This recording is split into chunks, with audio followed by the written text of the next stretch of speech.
అదేదో ఇద్దరి మధ్యన గొడవలో మూడో వాళ్ళని లాగినట్టు ఇప్పుడు వాస్తవంగా ఆ నలుగురు వివాదం క్రియేట్ చేశారు. దాంతో ఆగ్రహించినటువంటి పవన్ కళ్యాణ్ మండిపడ్డారు. పవన్ కళ్యాణ్ ఆగ్రహంతో దిగొచ్చింది సినీ పరిశ్రమ.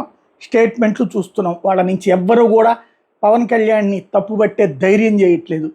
ఇలాంటి సందర్భంలో దీన్ని డైవర్ట్ చేయడానికి వైఎస్ఆర్ కాంగ్రెస్ పార్టీ మీదకి లాగే ప్రయత్నం చేస్తుంటే, ద్వారంపూడి చంద్రశేఖర్ రెడ్డిని లాగే ప్రయత్నం చేస్తుంటే ఆయన తాజాగా స్టేట్మెంట్ ఇచ్చుకొచ్చారు. ముఖ్యమంత్రి పవన్ కళ్యాణ్ హీరోగా నటించిన హరిహర వీరమల్లు చిత్రం విడుదల కాకుండా తమతో పాటు కొంతమంది సినీ నిర్మాతలు కుట్ర పన్నారంటూ జరుగుతున్నటువంటి ప్రచారం పూర్తిగా అవాస్తవం అంటూ స్పష్టం చేశారు.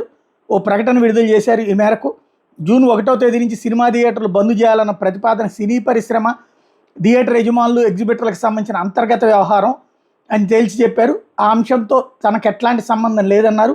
పూర్తిగా సినీ పరిశ్రమకు సంబంధించిన ఈ వ్యవహారంలో నిర్మాతల మండలి ప్రతినిధి నట్టికుమార్ చేసిన వ్యాఖ్యలను ఏమాత్రం ధృవీకరించుకోకుండా కొన్ని మీడియా సంస్థలు అనవసరంగా తన పేరును వాడి వివాదం సృష్టించేందుకు ప్రయత్నిస్తున్నారని విమర్శించారు.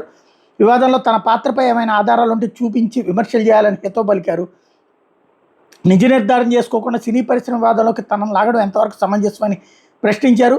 ఇటీవల కాలంలో సినీ పరిశ్రమకు చెందిన ఏ ఒక్కరిని తాను కలవలేదని స్పష్టం చేశారు. తన మీద చేసిన ఆరోపణలు రుజువు చేయగలరా అని ద్వారంపూడి నిలదీశారు. రాజకీయాల్లో ఉన్నాననే అక్కస్తో ఏదో ఒక వివాదంలోకి లాగి తప్పుడు విమర్శలు చేయడం, అబద్ధాన్ని నిజం చేసేలా పదే పదే ప్రసారం చేయడం ఎంతవరకు సమంజసమని నిలదీశారు. జూన్ 1వ తేదీ నుంచి థియేటర్ల బంద్కు సంబంధించినటువంటి అంశంతో సహా ఏ ఒక్క సినీ పరిశ్రమ వివాదంలో తన పాత్ర లేదంటూ ద్వారంపూడి మరోసారి స్పష్టం చేశారు. నిరాధారమైన ఆరోపణలు చేస్తే చట్టపరమైన చర్యలు తీసుకుంటానంటూ హెచ్చరించారు.